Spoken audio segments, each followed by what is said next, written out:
बाजार में अब आपकी रणनीति क्या होनी चाहिए और नए साल में बजट से पहले आपकी तैयारी क्या होनी चाहिए, किन स्टॉक्स पे, किन सेक्टर्स पे आपको फोकस करना चाहिए, इन सब कुछ पर बातचीत करने के लिए हमारे साथ जुड़ गए हैं बाजार के दिग्गज आईएफएल सिक्योरिटीज के डायरेक्टर संजीव भसीन। भसीन साहब, बहुत शुक्रिया आपका समय देने के लिए। 18 स्वदेश पर स्वागत है और आपको नए साल की ढेर सारी शुभकामनाएं। बाजार जब भसीन साहब जब 17,000 नीचे गया था ना, तो थोड़ी सी घबराहट बड़ी थी, लेकिन आपका कन्विक्शन तब भी था और अब देखिए अब तो लगातार 4 दिन तेजी हो गई है। ये बताइए कि आपका कन्विक्शन कितना बढ़ गया है और आपने क्या कुछ टारगेट्स अपने बढ़ा दिए हैं क्या? हाँ, गुड मॉर्निंग। नए साल की आपको शुभकामनाएं। और देखिए कैसे नया साल शुरू हुआ। तो आपको कहा था डर के आगे जीत है, और जो डर में लेगा वही वही पैसा कमाएगा। हो गया ना, आपके सामने जो बेचने वाले थे वही बायर बन गए। और अभी तो शुरुआत है सर। अप्रैल एंड में 22,000 जाएगा, और इस बजट से पहले 18,500 का आपको टारगेट दिखेगा। एंड आपके सामने याद है आपको 34,750 था बैंक निफ्टी, आपको कहा था 37,500 जाएगा। देखिए आज ही हो गया है। तो कोई दो राय नहीं, अच्छा माल लीजिए। मेटल्स, बैंक्स, कंस्ट्रक्शन, इन स्टॉक्स में तो तेजी है। और अभी भी मैं बहुत कायम हूं कि market is going to surprise on the upside.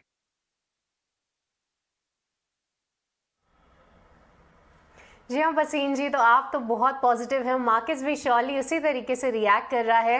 पर सर आने वाले समय में देखें तो अब रिजल्ट सीजन किक इन होगा।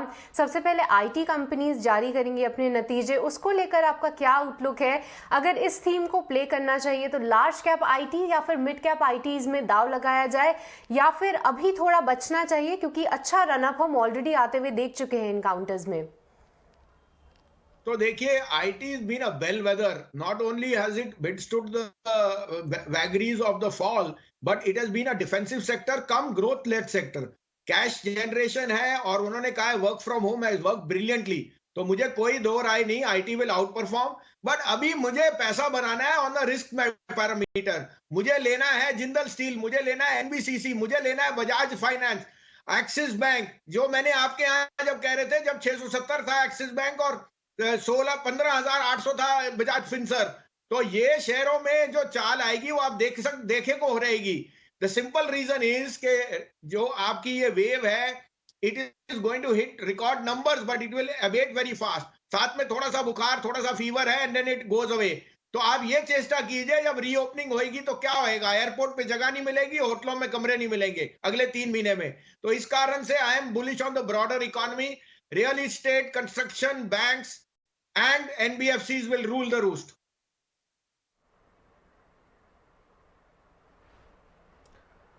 भसीन साहब, अगर हम बैंकिंग और फाइनेंशियल स्पेस की बात करें तो देखिए पिछला साल उतना अच्छा नहीं रहा जितना कि निफ्टी का प्रदर्शन रहा था, लेकिन इस साल की शुरुआत एक बेहद शानदार नोट पर की है और हम देख रहे हैं कि जो Q3 के अपडेट्स आ रहे हैं, स्पेशली एनबीएफसी के बहुत अच्छे हैं। कलेक्शन एफिशिएंसी देखिए 95%, 100% से ऊपर की देखने को मिल रही है। अगर बैंकिंग और फाइनेंशियल में किसी को पिक एंड चूज करना है, क्योंकि हर चीज तो हम खरीद नहीं सकते, तो सरकारी बैंकों में क्या खरीदें, प्राइवेट में क्या लें, और एनबीएफसी में यानी कि फाइनेंशियल्स में आप क्या सिलेक्ट करना चाहिए?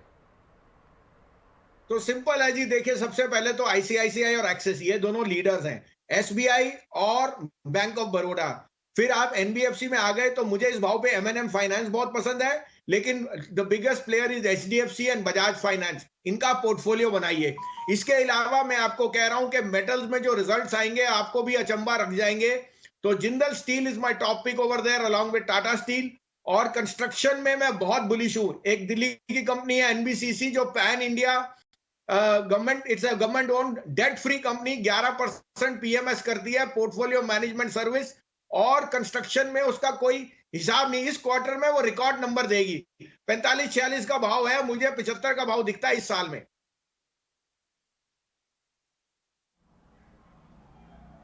अच्छा वसीम जी, देखिए अब बजट सामने है हमारे, लगभग 1 महीना दूर है और साथ ही यूपी के इलेक्शंस भी हैं।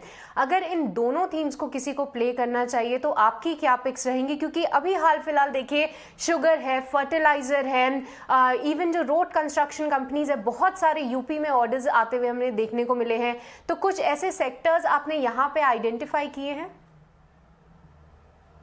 बिल्कुल, UP has recorded record numbers. आपने सारे सेक्टर्स भी कह दिए। UP is on a new limelight. Purvanchal का जो एक्सप्रेसवे है जो यूपी को लिंक करता है वो ये बताएगा कि जो बीमारू क्षेत्र है वो अब पॉजिटिव हो जाएगा, और जो भी गवर्नमेंट आएगी it is going to be pro growth. ये टाइम चले गया जब आप वोट बैंक के लिए पॉलिटिक्स करते थे। I think that is now sideline.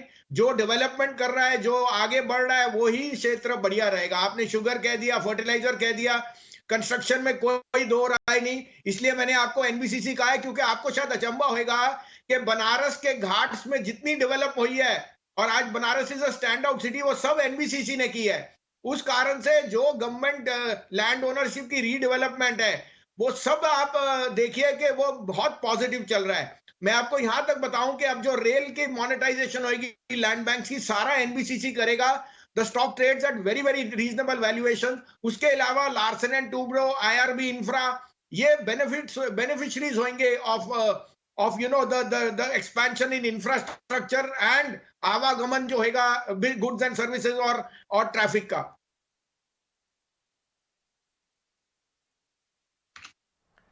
ठीक है, तो वसीम साहब ने कंस्ट्रक्शन स्पेस में अपनी पसंद बता दी और ये भी बताया कि बनारस की ये जो घाट है वो एनबीसीसी वो आज डेवलप कर रहा है। वसीम साहब को बता दूं कि सृष्टि बनारस से ही हूँ और मैं बनारस के पड़ोस से हूँ। लेकिन जो अगला मेरा सवाल है वो ये है कि रियल एस्टेट स्टॉक्स में हमने देखा है कि एक अपटिक हम देख रहे हैं और जो नंबर सब कंपनियां रिपोर्ट कर रही हैं वो जाहिर तौर पर काफ़ी उत्साहजनक हैं। मैक्रोटेक डेवलपर्स लोढ़ा के नंबर आए हैं, यूके के सेल्स रिपोर्ट आई है, उसके चलते शेयर चल रहा है। आपकी फेवरेट पिक कौन सी है स्पेस में, रियल एस्टेट में? आप क्या दिग्गजों पर ही दांव लगाएं या फिर कोई मिड कैप स्पेस में भी कंपनी आपको पसंद है? तो देखिए, मेरे तो दो टॉप पिक्स हैं, गोदरेज प्रॉपर्टी और डीएलएफ। पेडिग्री नेम है, डीएलएफ ने आउट परफॉर्म किया है, डेट को रिड्यूस किया है।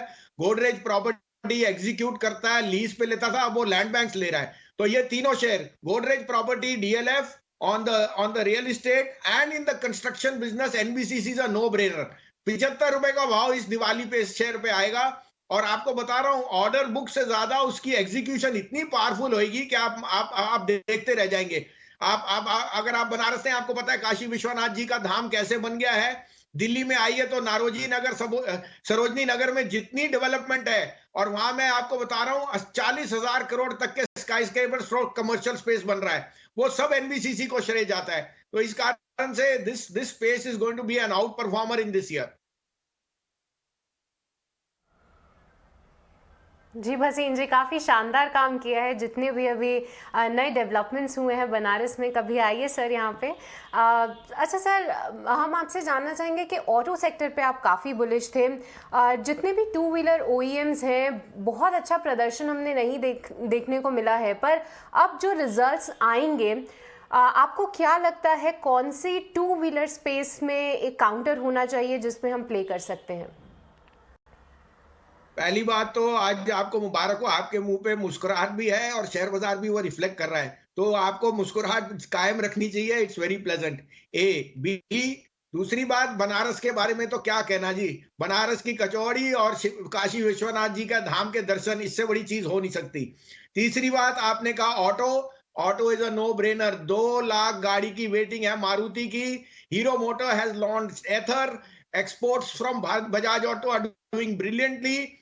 और आपको बताऊं, Tata motor and Ashok Leyland are seeing the best place in the CV sector. इससे बढ़िया सेक्टर हो ही नहीं सकता। बस 1-1.5 महीने की बात है कि सेमीकंडक्टर्स कम ऑन स्ट्रीम। तो बॉश, मदरसन, अपोलो टायर, ये ओईएम्स हैं। और जो आपको नाम दिए मैंने in that order, Maruti, TVS motor, Hero Moto, if you can take a little contrarian, and Tata motor and Ashok Leyland, they perfectly fit the bill.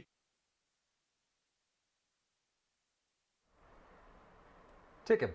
अब हसीन साहब, एक क्रूशियल चीज देखिए, लास्ट ईयर हमने तकरीबन इंडेक्स लेवल पर 25% के आसपास के रिटर्न देखे हैं। दो जवाब आप मुझे दीजिए।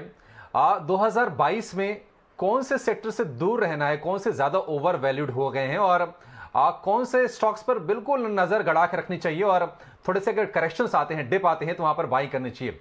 दूसरी चीज, जो फाइनेंशियल टेक्नोलॉजी वाला जो खेमा है वसीम साहब, हमने देखा कि बॉयंसी काफी ज्यादा थी, आईपीओ मार्केट में रिटेल का पार्टिसिपेशन बहुत अच्छा था। इस साल उन स्टॉक्स में जो कि लिस्टिंग के बाद थोड़ी सी नीचे आए हैं, उनमें आपकी क्या स्ट्रेटजी होगी?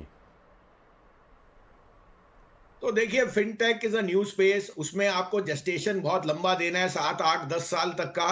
उतना अगर आपका नजरिया है तो आप ज्यादा जरूर पैसा कमाएंगे, क्योंकि some of them will be outperformers. But मैं इतना डीप नहीं जाता, मैं कह रहा हूं हमारे वहां तो micro finance companies are seeing huge penetration. आज बंधन बैंक ने नंबर दिए हैं, बोल रहे 97 to 98% कलेक्शन है। और अगर ये वेव बहुत ही साइलेंट रही या कम रही तो आप देखेंगे इसमें कलेक्शन बहुत अच्छी है। तो जौन से सेक्टर्स आउट परफॉर्म कर रहे हैं वो लगता है मुझे हाई बीटा होंगे। बैंक्स में ग्रोथ है, कॉस्ट ऑफ कैपिटल लो है और credit is expanding. Real estate construction में आपको पहले भी जिक्र कर चुका हूं, उसमें कोई इज अ नो ब्रेनर।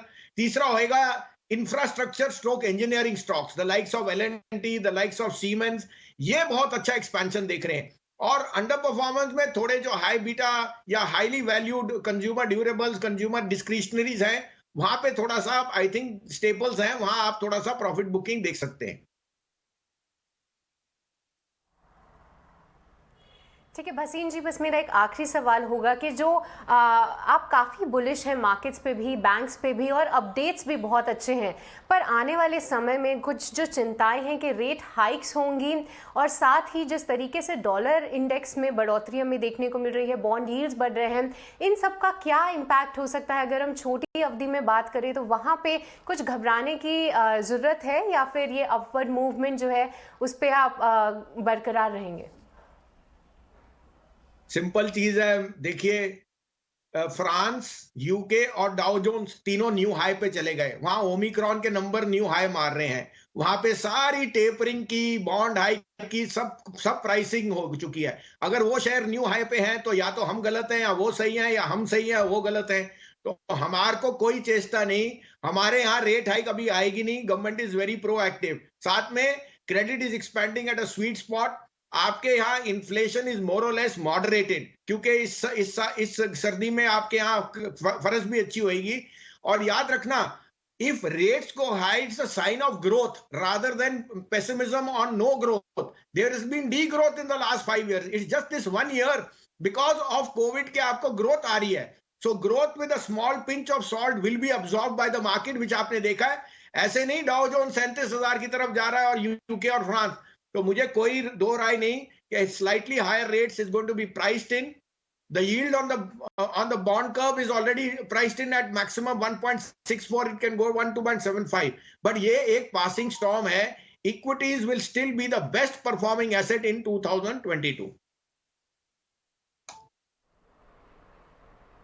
ठीक है भसीन साहब, एक आखिरी सवाल होगा, और आखिरी सवाल क्या, उसमें मैं एक सवाल और क्लब करूंगा। वो ये है कि आप ये कंजम्पशन वाला जो स्पेस है भसीन साहब, उस पर सवाल छूट गया था। ये बताइए कि ये कब चलेंगे, क्योंकि हम देख रहे हैं कि इनपुट कॉस्ट वाला प्रेशर था, मार्जिन पर प्रेशर की बात हो रही है, अमेरिका ने जो अपडेट दिया है।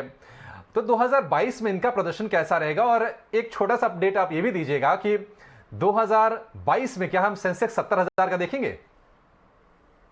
नहीं, ये तो आप मेरा you want me to put my neck. 22,000 भी बहुत बड़ा नंबर है, लेकिन मैं आपको कह रहा हूं, याद रखना अप्रैल के एंड में 22,000 जरूर आएगा। और अब जो भी लीडर होंगे उस समय देखेंगे। रिजल्ट्स विल बी की, रिजल्ट्स आर वेरी वेरी की। आपने सही कहा, cost, input cost have gone up, but वो पास ऑन होते हैं। देखिए, कंज्यूमर इज किंग, और कंज्यूमर अभी रेवेन्यू स्पेंडिंग शुरुआत ही हुई थी कि ये फिर ओमिक्रॉन आ गया। अब ओमिक्रॉन आ गया, ये जितने ये ग्रीक अल्फाबेट्स हैं सारे खत्म हो रहे हैं, एक ओमेगा रह गया। तो उसमें से 8 आए, 8 चले गए। Delta was scary, the other is just a passing storm. अब इतना, मैं कोई डॉक्टर तो हूं नहीं, लेकिन मुझे पता है लोग बाग घर बैठ बैठ के फेड अप हो चुके हैं और खर्चे के लिए वो तैयार है। तो जैसे जैसे खर्चे बढ़ेंगे, थोड़ी आपकी कॉस्ट, थोड़ा इन्फ्लेशन बाइट ही होगी, but stocks will do well because volumes will make up for the loss of little bit margin.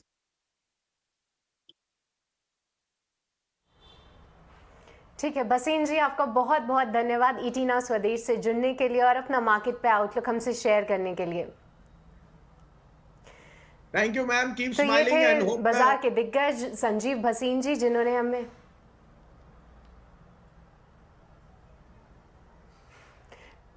Ji sir, thank you so much हमारे साथ जुड़ने के लिए। तो ये थे बाजार के दिग्गज संजीव भसीन जी, जिन्होंने साल 2022 में इक्विटीज फिर भी सबसे बेस्ट परफॉर्मिंग एसेट क्लास रहेंगी इसका पूरा भरोसा जताया, मार्केट्स पे अपना आउटलुक बताया, और साथ ही छोटी अवधि में अगर देखें तो मेटल्स, ऑटो और साथ ही कंस्ट्रक्शन कंपनीज जो है ये इनकी फेवरेबल पिक्स हैं।